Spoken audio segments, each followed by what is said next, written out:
And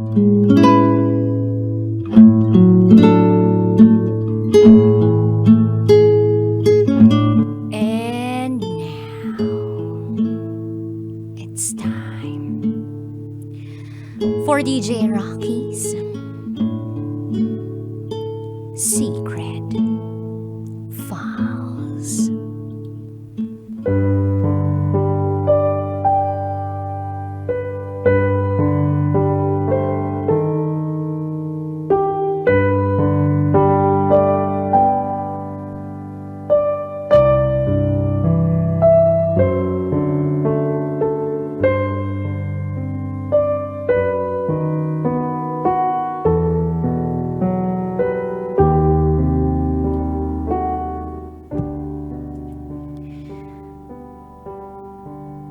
May boyfriend akong artista.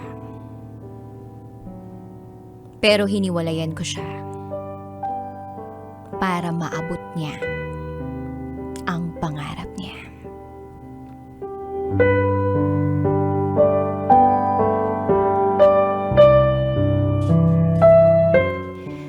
Hi DJ Rocky. Itago mo ako sa pangalang Raven. Nagtatrabaho ako sa isang TV network sa bansa. At dito ko nakilala ang isang guwapong hunk actor. Hindi naman siya ganun ka-popular, pero nakikilala siya kahit papaano. Hindi ko alam kung paano nauwi sa love story ang taping namin. This is my secret file. So, nagsimula ang lahat noong nag-lock and taping kami. Madalas kasi, hindi na kami nakakalabas sa hotel. Kaya pag may free time at walang shoot, nakakapag-usap kami. Dito lumalim ang pagkakaibigan namin. Christmas break namin yun. So lahat talaga kami ay umuwi. Nasa apartment na ako noon. Mag-aayos na sana ng gamit para makauwi na sa pamilya ko. Nagulat na lang ako nang biglang may tumatawag sa Viber ko. Tinanong niya ako kung busy raw ba ako or may lakad ako. Sabi ko wala naman, kasi bukas pa ako susunduin ng papa ko. Tapos nagtanong siya kung pwede raw ba siyang bumisita sa apartment ko. Nagulat ako kasi artista siya eh. Tapos pupuntahan niya ako. So sabi ko, sige. Tara. Excited ako eh. First time kong magkaroon ng kaibigang artista. Around 11 p.m. dumating siya sa apartment. Buti na lang walang tambay sa labas. At buto na lang ay uso ang face mask. Bumili siya ng pagkain at alak. Dala-dala niya ito pagdating niya sa apartment. At ayun, nagkwentuhan kami't nag-inuman. At sa kalagitnaan ng aming pag-iinuman, nagulat na lang ako nang maghubad siya ng jacket at pants niya. Nanlaki ang mga mata ko dahil naka-boxers na lang siya. Nakasando pa. Diyos ko. Grabe yung muscle niya. At yung, alam nyo na, bakat na bakat. Napalunok ako ng laway ko. Siyempre, dead ma ako. Kunwari, wala akong nakita. Sabi niya, ang init? Okay lang ba na ganito ako? Sabi ko, wala naman yun. Okay lang. Kaya ang ginawa ko, nilakasan ko na lang yung aircon sa kwarto ko para yung lamig ng aircon sa kwarto ay umabot sa sala. Around 2 a.m., medyo hilo na kami. Nagpaalam na siya sa akin na kung pwede, ay makishower siya bago umuwi. Sabi ko, sige, maligo ka lang. After niyang maligo sa banyo, lumabas na siya. Nagulat ako sa nakita ko kasi nakabrief na lang siya at pinupunasan na niya yung ulo niya. Nagulat ako. Kasi grabe naman yung pagka-close namin agad. Then pumasok siya sa kwarto ko at humiga sa kama.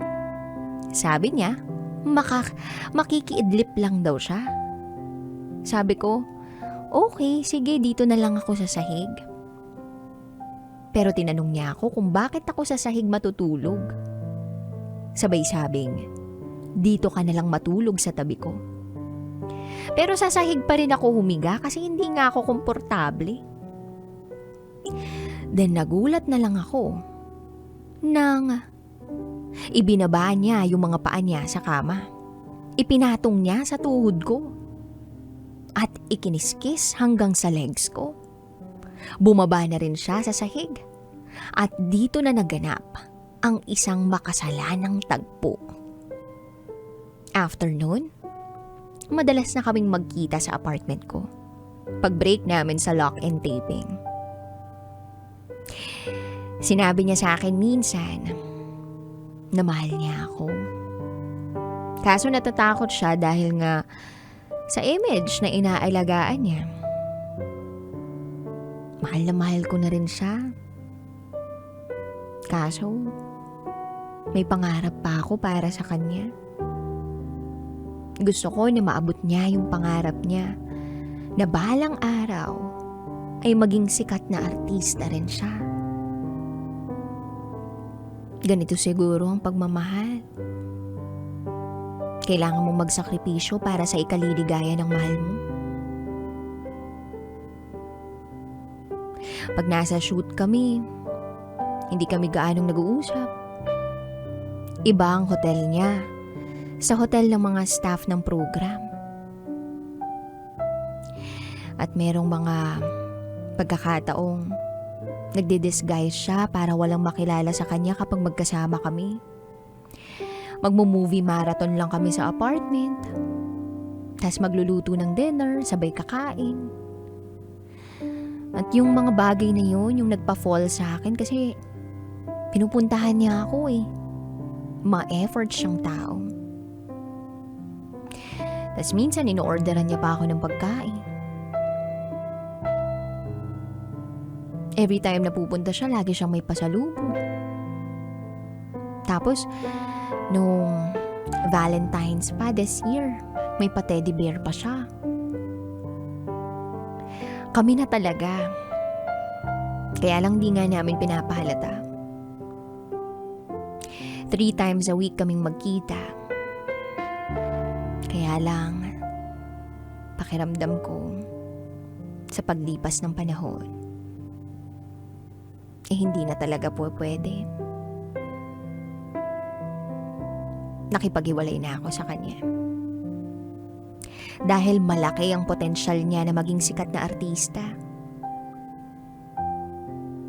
Marami akong nakikitang itinatambal sa kanya. Pero merong isa doon na talagang gusto na ng manager nila na maitambal sa kanila. Click kasi sila. Alam ko namang trabaho lang yun. Makulit siya until now. Gusto niyang bumalik. Kaya lang hindi ko alam kung kakayanin ko ba or pwede ba. Sa palagay niyo ba, dapat kong ipaglaban ang nararamdaman ko para sa kanya? Natatakot ako eh. Sa kung anong pwedeng mangyari sa amin. Lalo na sa career niya. Lalo na kung malamang isa akong bading. Naiilang na ako sa kanya. Sana matulungan niyo ako. Ayokong masira ang pangalan niya. Dahil lang nagmamahalan kami. Siguro kung para kami sa isa't isa, ay hahayaan ko na lang na tadhana ang maglapit muli sa amin. Hanggang dito na lang. Muli, ako si Raven. At ito ang aking secret file.